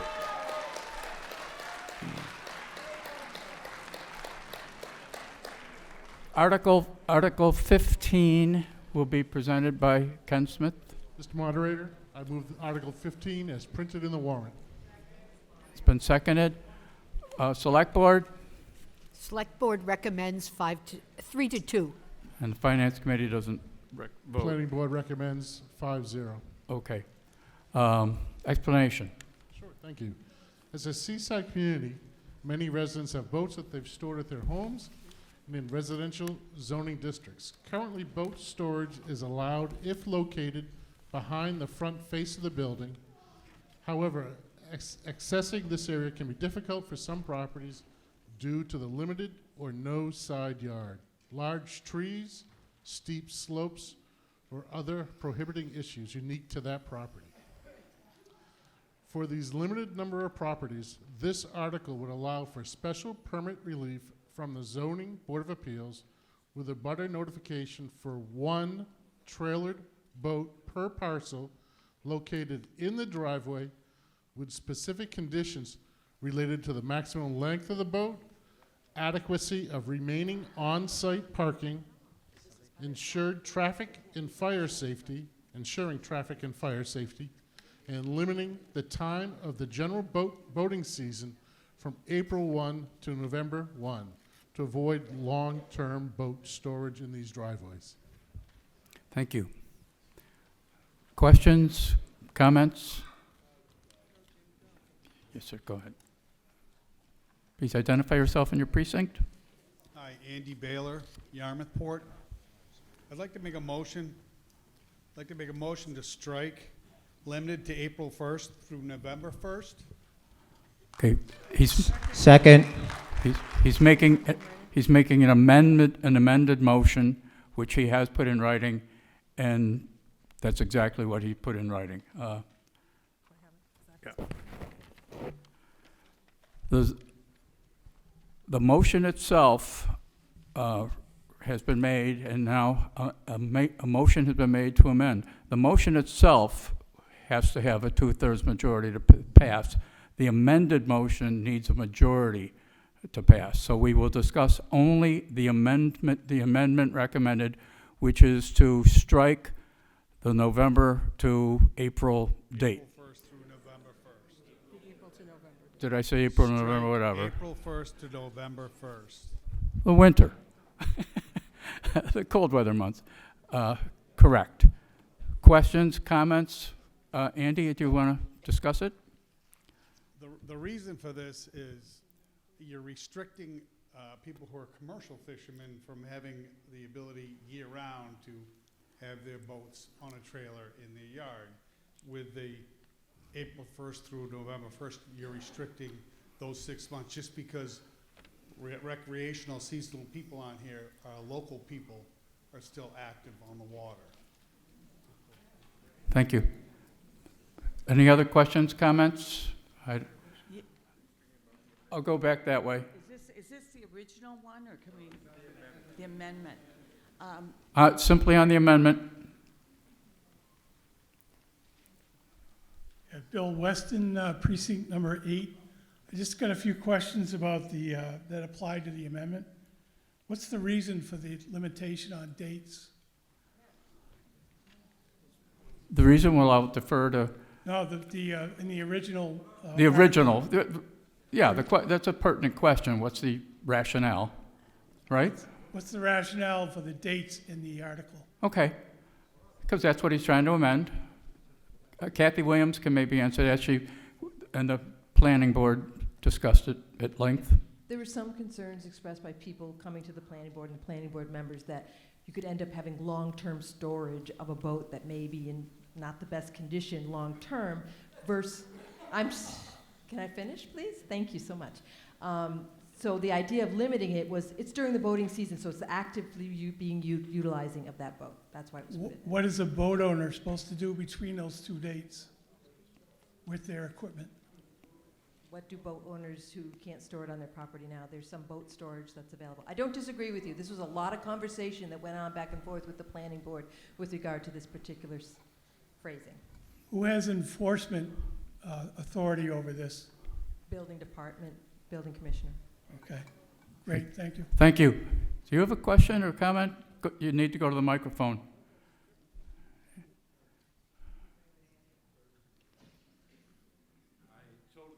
My name is Joe Britt. I totally agree with the... Please identify yourself and your precinct. I live on Wimbledon Drive. I don't know my precinct. In Yarmouth? Yes, West Yarmouth. Pardon? West Yarmouth. Okay. I've had a problem. I've had tickets. I've had to go on a Zoom call to fight this issue. I'm a commercial fisherman. I have a yard that has a slope on it. I park my boat in the front, my small boat in the front, because I have it's just hard for me to go down a hill and try to get out. I use the boat daily, year-round. So I agree with the notion to get rid of the date because it doesn't seem fair to me. I've lived here my whole life, fished for years and years, and it will just make a huge problem for me Okay. being a resident and a fisherman, and I support the amendment. Thank you very much.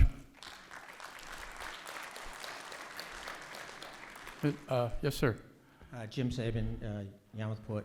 I speak in favor of the amendment. If you have a place to store your boat in the winter months, then you don't necessarily need a place to store your boat from April to November. This is a restriction that doesn't need to be in place. Through this, you're going to have to go to the ZBA to get a special permit. So if you were to go to the special permit and the ZBA says to you, well, where do you keep your boat in December? You say, oh, I keep it in a storage facility. Their answer is going to be, see you later. You've got a place to park your boat, so we're not going to give you a permit. So I'm not in favor of the time restrictions of April 1st to November 1st. Once this is passed, if you have a problem with somebody parking your boat next to your house and you're the neighbor, this gives you an opportunity to go to the ZBA and speak in opposition, if you will, to somebody parking a boat next door. So it still gives the people in the neighborhood an opportunity to express their opinions, but we need to take that April 1 to November 1 date out. Okay, thank you. Back there? I'm Richard Banks. I live in Precinct 4. I'd like to advocate for the support of the amendment in support of the commercial fishermen who live and work in Yarmouth. The comprehensive plan has verbiage that states that Yarmouth should support the commercial fishing industry in any way that we can. Voting for the amendment will demonstrate Yarmouth's support for the commercial fishing industry here in Yarmouth. Thank you. Thank you very much. Back there? Sally Johnson, Precinct 3. I am in favor of striking out the dates. I think the town is putting a lot of restrictions on their residents, and I think it's time we're kind of like dumb it down a little bit, because it's not necessarily that if you have a boat, you have money to put it somewhere else during those dates. And again, if you go to the ZBA, if you say you have money and you have a place to put it, they're going to say, have a nice day. There's a lot of people that don't have that luxury. You got to stop restricting so much. You got to just kind of like calm it down. You guys have like tacked us and restricted us to death. Kill it. Thank you very much. Yes, sir. Tom? Yes, Mr. Moderator. Thank you. Tom Nicanello from Precinct 3. We one of the only communities that have this boat bylaw, and I'm definitely in favor of moving the restriction. If you have a boat right now and you have a side yard and a backyard, you have no problem. This law only pertains to people, I think there's like 120 people in town that have no side yard, no backyard. All these lots were cut up like a cookie style, and some people are just in desperate need because they have less than a third of an acre, and yet they come down here and they want a boat, and they can't put their boat any place because you have to wait 20 years to get a slip. Thank you. Yes, sir. My name is Gary. I live in West Yarmouth. I want to remind everybody, we do live in Cape Cod. And Well, a lot of people own houses here to have boats. The whole point of having a property is, to park their boat. I have a canoe. I keep it in my garage. Well, every year, everything always changes. Everything gets higher. And it's always something, add on. I personally don't think as long as you have property to put on, regardless if it's front yard, side yard, and it's not in anybody's way, I don't think we need a permit. That's not the issue, though. The issue is the date. So, okay, thank you. That can be handled another way. Back there? Barbara Steinkraus, West Yarmouth. I'm opposed to this mainly because of the streetscape that you go when you're driving along and the street looks like a marina. And if you extend this period, the people, I'm just saying, like, I spent one winter looking First of all, at my neighbors. please have respect for the person speaking, okay?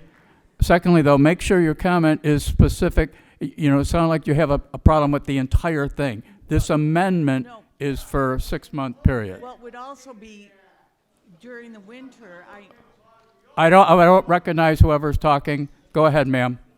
Well, during the winter, like when you say if you include these other months, I had a neighbor who had their boat like shrink wrapped. I spent the whole winter thinking that there was a huge ice or snow bank there. I think that if you want to talk about a boat being a luxury, I mean, I will admit there are the commercial fishermen, but otherwise a boat is a luxury, and the same as any luxury, when you get it, you have to have the responsibility of taking care of it. It should not be put on your neighbors. Okay, thank you very much. Yes, sir. Yes, Joe Tierney, Precinct 7. We're still talking about the amendment, which is the 6-month period. Correct. I'd like to speak in favor of this amendment, and I appreciate the woman that just spoke because I do run a marina, and I've run a marina. I've been in the boating industry in Denison, Yarmouth for 37 years. I'd like to speak on a couple things. The explanation in this pamphlet, the first 2 words is seaside community, okay? We live in a seaside community, someplace that there's boats. And I'd like to speak also on the Joe Smith, the recreational boater versus the commercial fisherman. I think commercial fishermen should be able to keep their boat wherever they need to year round. This is their living. Number 2, the average recreational boater, cost-wise, to store a boat at our marina and pretty much every other marina, just to store it is $44 a foot, okay? So that's for a 20-foot boat, that's $880. Now, most marinas are full-service marinas, which means you can't just store your boat there. You have to have it winterized, you have to have it shrink-wrapped, you have it hauled, you have it washed. So that 20-foot boat goes from $880 for the fall and the winter to over $2,400. That's a cost that they could save money and keep it at their house. There's no reason to have a date restriction on this. I agree, if you took this date restriction out, this article is great. I think it's very important to get a special permit or a variance in order to park it in front of the front line of the house. I'm totally in favor of that, but I'm also in favor of this amendment. Thank you. Thank you. Anybody else? Yes. Jody Canali, Precinct 8. I'm in favor of this because I think that limiting people to not be able to park their boat whenever is, we might as well just tell them they can't park their cars, the second cars they use during the summer, in their yard, unless the boat has to be trailered and it has to be registered. So therefore, you're not going to have some dilapidated thing. And if, a car is a luxury too. So we can limit those. Next. Yeah. Thank you. Was there other? Yeah. Was Chris, you didn't have a question, did you? No, okay. Yes, ma'am. Tracy Bird from Yarmouth Port. I think we need to get rid of those dates. We all tend to forget this is Cape Cod, and we've lost Yarmouth, and Yarmouth can be great again, but we're fishermen. We're cranberry bogs. We're old-time school with old-time stories. Enough. This is ridiculous. Okay, thank you. One more on this amended motion. Yes, Rosemary Herlihy, Yarmouth Port. I live on Route 6A, and we have enough restrictions we can't even paint our house without a permit. I think that all these restrictions in the town of Yarmouth are ridiculous. I've lived on 6A since I was 12, and 65 now, so do the math.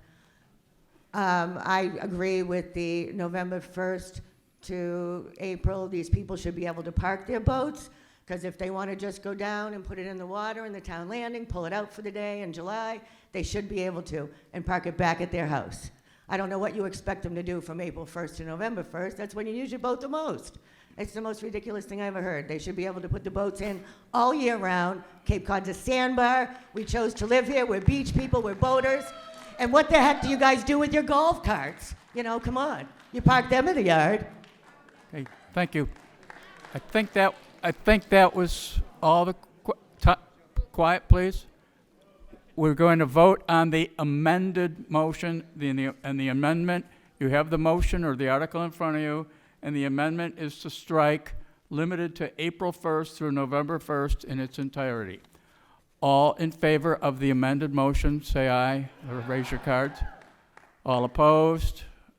The motion carries by a the amended motion carries by a majority vote. We now will discuss the amended motion, which no longer includes the words April 1st to, or November 1st to April 1st. To move the motion, we move, I think that motion's already, to move the amended motion. And we have a second? Okay. I had a question on the, are we voting just on the amendment, or are we voting on the full motion? 'Cause We I have a voted question on the amendment. We now are talking about the full motion. Okay, that's what I'd like to talk about. Okay. So Chris made a motion. It's been seconded. The motion is now the same motion you have in front of you, but deleting the November to April 1st storage date. April to November. April to November. Whatever this says in front of me. Yeah. Yeah. April 1st to November 1st. Okay. Okay? Yeah. So. Discussion. Yes. Have we taken recommendations? No. Okay. Chris, were you going to speak to it? Yes, please. My name's Christine Greeley from Precinct 6. I have some real concerns about this, and it has to do with the whole issue of the enforcement piece, because I think that what we've been experiencing, at least in our neighborhood, are with the short-term rentals just on the properties. There is an amazing number of cars parked, far exceeding what's supposed to be a rental for the number of bedrooms that are in the property. In addition, those cars are parked wherever they want, on lawns, on the street, overnight. And there's really been issues. I've had a situation with an ambulance that couldn't get through, on one of our streets. One of the things that I've noticed in particular, because I actually drove around my neighborhood today, was there were a number of boats, even though we have nothing acted on this yet, that are already sitting out. 2 of them were actually sitting on the street, and others were sitting, there were 5 others that were sitting on properties that clearly had the clearance and the ability to be behind their properties. And so I guess what I have is a question, we're living in residential neighborhoods, and I have a real question too about the issue of how is it the commercial operations, which we've just had to take a vote for the poor man trying to sell his lobsters out of his property, how is it that our residential neighborhoods are now going to become commercial parking lots in particular for a lot of these fishing boats and all year round? I also think it's a safety hazard to have these boats out on the properties and that, because we have young children walking around, we have people walking around, and I think it's going to be a major, major issue. I think it's dangerous. And one of the things I want really reinforced about this is because it is not the enforcement of the rental issues, or short-term rental issues do not take place, making sure that if this motion passes, this warrant item passes, that there's going to be true enforcement about the registration, the licensing, and the other things, because some of the boats that I saw today were clearly damaged and not saleable or navigable. Thank you. Thank you. Ma'am? Christine Marzigliano, Precinct 7. Our current town ordinances preserve the integrity of our neighborhoods, and I have a concern with a precedent that we might be setting here. If we allow boats in front of houses, perhaps in the future somebody will want RVs or commercial trucks, etc. So I like the ordinance to stay as it is, and I would like to vote against changing. Okay, thank you. Yes, you need to speak into the microphone. Your turn. My concern is with the precedent we might be setting. If we allow boats to be in front of the houses, people may want to have RVs or commercial trucks, etc. So I would like the ordinance to stay as it is, and I would like to vote no on allowing boats forward of the front line of a house. Thank you. Thank you. Any other yes, sir. Yes, my name's Neil Morris, Precinct 4 again, and native. Also, to one of those, I've been a commercial fisherman for 50 years. People park their boats in their yards. Could you speak into the microphone? People park their boats in their yards. They've been doing it since the beginning of time as a commercial fisherman, even as recreational people also. All this town of Yarmouth wants to do is keep limiting. I'm sure there's going to be a fee associated with that, without a doubt. So, oh, you're going to keep your boat in your front yard? Well, that'd be $150. I know how the town works. I've lived here all my life. Okay, let's get to the, But speak to the issue. To the issue, I would like to make a motion that you just do away with Article 15. You, That's my motion. you, do we have a, Table the we don't, we, article. you can't make, you can't. I can't that. table the article? You can make, you want to make, how, what kind of a motion do you want to make? To do away with this whole article altogether. Allow people to park their boats in their yards. They pay taxes in this town. They own their property. They should have some rights. What rights do we have in this town? Not many. You can't run places. You can't buy a bottle of water. You talk about healthy choices for our town. You can't have a single serve water, but you can have plenty of nips, so you can have a soda bottle. What's going on with our town? So let me just, now, the issue is a little more complicated, but if you wanted to make some sort of motion to just eliminate this, then you go back to the original bylaw. Okay, I want Is to that go what you back want? to the original bylaw. You know what, I'm looking at the whole room. I'm not asking. I don't I'm not care. asking. I don't care. You know, Well, if you what don't you're care, doing- I will not proposing- accept your what you're motion. proposing is I hear you, completely wrong. but I hear No, you, don't. but we're going to move on to the next question. Your voice has been heard and registered. Yes, sir. Jerry O'Connell, Yarmouth Port. If you're a contractor and you have a trailer in your yard, you're probably going to be next. Bylaws. There are several bylaws on the books in the town of Yarmouth that probably should be enforced more than this one. We have all kinds of little things around town that need to be looked at, need to be addressed, need to be maybe cited. The boat parking issue, I don't think, is one of them. But that's what we're here to talk Yes, about sir. right now. This is an old bylaw. It was written over 50 years ago when very few people had boats. Now, boating has been more affordable. There are probably twice as many people now have boats in their yards. I'm one of them. I can't park it in the back of my house, or, so I have it in my driveway right next to my camper. Which is 40 feet long. But as I take sir, this as... next question, comment? One more thing, sir. Oh, okay, go ahead. As I was attending the planning board meetings, I did attend the first meeting.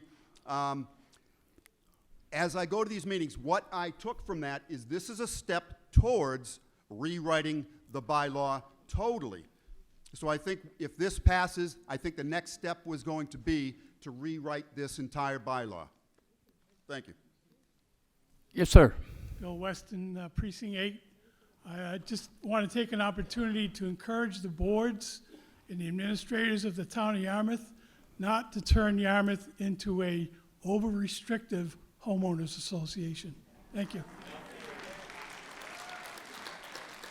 I think we have one more question, or maybe two. Norm, we'll get to you. Oh, you want to go first? Go ahead, Jim. Norm will be next. Jim Saban, Yarmouth Port.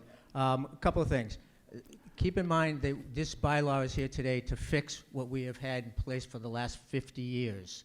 So this bylaw was written when I was younger.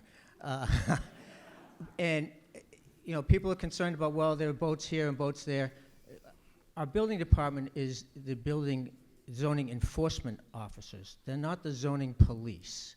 So if you want zoning police, well, then we can give them the ability to do that. And they'll drive around town all day long looking for zoning violations, and they won't get anything else done. This bylaw allows you to complain if you don't like that your neighbor's parking their boat in front of their house, at that point, you'll be able to go to the Zoning Board of Appeals, where the person will have to have a hearing, and you'll get an opportunity to express yourself as to why you really don't like that beautiful Grady White sitting next door to you. But I would guess if you asked them for a ride, then you might not want to tell them to go away. But the bottom line here is we have a broken ZBA bylaw, and it was brought to the planning board's attention, and this is an attempt to fix some of it.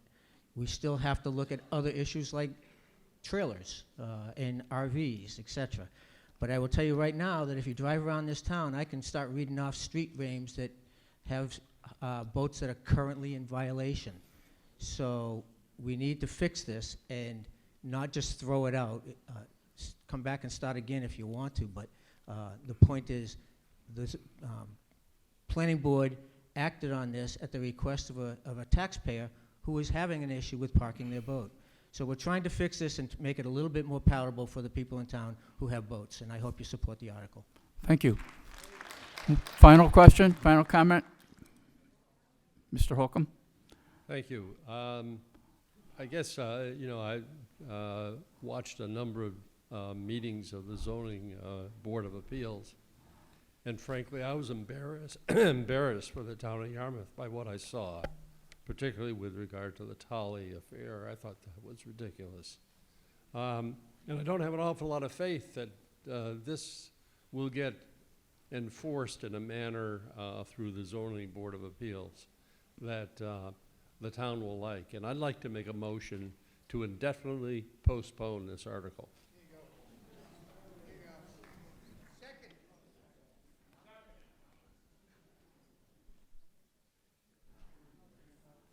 We can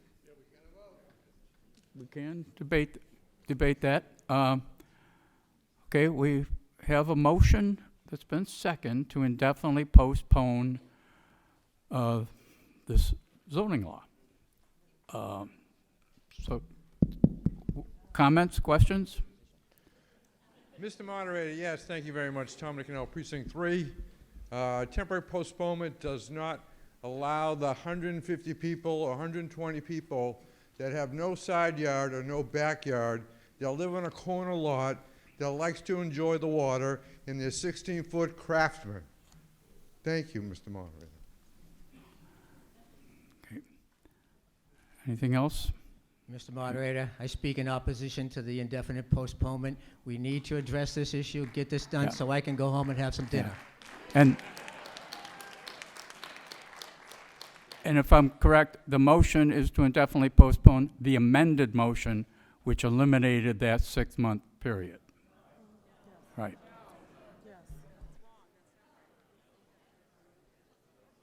Right.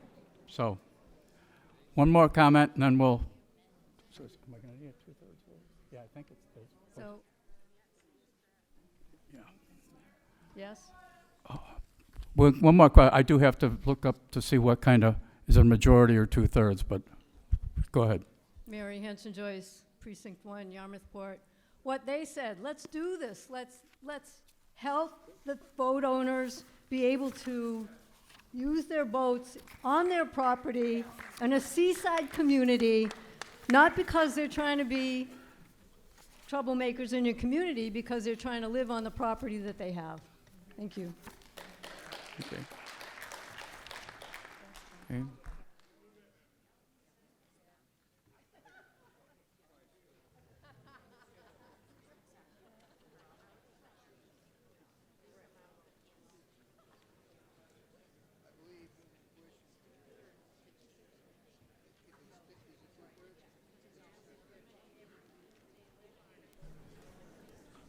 It's just majority vote.